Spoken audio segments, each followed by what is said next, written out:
I feel nauseous, believe me. Never had a lot of shit come easy. Had to work hard, struggle just to be me. Had to rise up just so they could see me. Did what I had to do just to feed me. And what was left over I put towards my dreaming. But the only thing in life that has meaning are the things you gotta work for, believe me.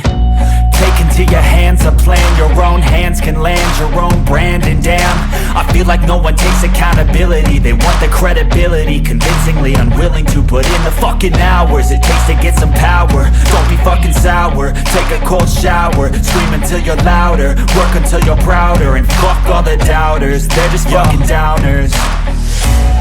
I swear to God they all let me down. I always fought just to wear the crown.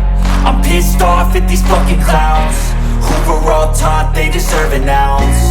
It's only worth it if you work for it. It's only worth it if you work for it. I won't stop till they hear me now.